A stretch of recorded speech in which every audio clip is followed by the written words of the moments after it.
गढ़वाल जिले के यमकेश्वर विधानसभा इलाके में एक प्राइवेट रिसोर्ट में रिसेप्शनिस्ट अंकिता भंडारी की हत्या कर दी गई है। उसे पहाड़ी से नीचे गंगा में धक्का दे दिया गया था। 19 साल की अंकिता बीते 18-19 सितंबर से गायब थी। हालांकि अभी तक युवती का शव बरामद नहीं हुआ है। पुलिस और एसडीआरएफ की टीमें जिला पावर हाउस के पास शक्ति नहर में तलाशी अभियान चला रही हैं, मगर आरोपियों की गिरफ्तारी के बाद पुलिस ने खुलासा कर दिया है कि 18 तारीख की रात में ही उसकी हत्या कर दी गई थी। हत्याकांड के मुख्य आरोपी बीजेपी नेता के बेटे पुलकित आर्य समेत 3 लोगों को गिरफ्तार किया गया है। पुलिस की पूछताछ में आरोपी पुलकित ने कबूल किया है कि उसने विवाद के बाद अंकिता को नहर में धक्का दिया था, जिससे वह डूब गई और उसकी मौत हो गई। वहीं आरोपियों को लेकर जा रही पुलिस की गाड़ी को महिलाओं ने घेर लिया और आरोपियों की जमकर पिटाई कर दी। मामला यमकेश्वर प्रखंड के अंतर्गत गंगा भोगपुर का है।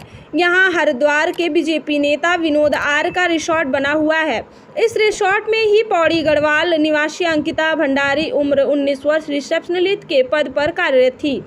मीडिया रिपोर्ट्स के मुताबिक मृतका के पिता ने बताया कि रोजाना की तरह बेटी 18 सितंबर को काम पर गई और वापस नहीं लौटी। काफ़ी तलाश के बाद भी कोई जानकारी नहीं मिली। इसकी जानकारी राजस्व पुलिस को भी दे दी गई थी। इतना ही नहीं, युवती के पिता ने रिसोर्ट मालिक बीजेपी नेता विनोद आर्य के बेटे पुलकित आर्य पर अपहरण का शक जताया था। पौड़ी गढ़वाल जिले में हुई अंकिता भंडारी हत्याकांड के आरोपियों को लेकर पुलिस न्यायालय में पेश करने के लिए कोटेदार लेकर जा रही थी। कोर्ट द्वार लेकर रास्ते में जा रही थी कि लोगों ने आरोपी पुलकित आर्य, अंकित और सौरभ भास्कर के साथ लोगों ने मारपीट की है। घटना उस वक्त हुई जब आरोपियों को पुलिस न्यायालय में पेश करने के लिए कोर्ट द्वार लेकर जा रही थी।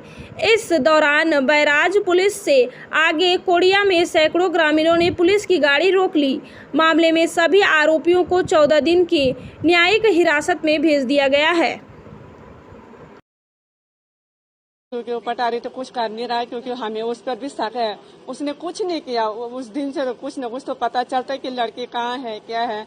मेरे लड़की खतरे में है। जो भी है, मैं ये चाहती हूँ कि मेरी लड़की मतलब जहाँ भी हो मुझे सुरक्षित मिलनी चाहिए। मुझे कुछ नहीं चाहिए, बस मुझे अपनी लड़की चाहिए, है ना। अब मेरे पास इतना वो भी नहीं है कि मतलब हम उतनी दूर जा सके हैं। हम तो ये चाहते हैं कि हमारा जो भी है मतलब यहीं पे मतलब जैसे ये लोग वो नहीं कर रहे, हमारी मतलब कुछ मदद नहीं कर रहे। जैसे ये इतने दिनों से 3-4 दिनों से वहाँ पड़े हैं, तो इतने दिनों से ये उनको घुमा रहे हैं, वहाँ जाओ, कुछ नहीं कर रही है मदद। मतलब ऐसे हमारे साथ में जो भी हो रहा है सब ऐसे ही हो रहा है, बुरा ही हो रहा है। मतलब तो लक्ष्मण झूला क्षेत्र का अंकिता भंडारी केस है, उसका अपडेट ये है कि लक्ष्मण झूला पुलिस ने तीनों अभियुक्तों को गिरफ्तार कर लिया है और उनके कथनानुसार इस पूरे केस को हत्या के केस में कन्वर्ट कर दिया है। इन पे धारा 302 और 201 आईपीसी लगाई गई है, क्योंकि बॉडी अभी नहीं मिली है। दूसरा, इन्होंने साक्ष्य छुपाने के लिए उसको मारने के बावजूद मार करके और फिर आकर के गुमशुदगी लिखवा दी पटवारी चौकी में। तो ये सब साक्ष्य छुपाने की श्रेणी में आता है, इसलिए 201 धारा लगी और 302 हत्या का केस होता है। और अभी हम लोग चीला नहर में बॉडी की तलाश करवा रहे हैं। एसडीआरएफ की टीमें लगा दी गई हैं और आगे जो होगा तो मैं एसपी पौड़ी को कहूँगा कि वो लोगों को अपडेट कराते रहें।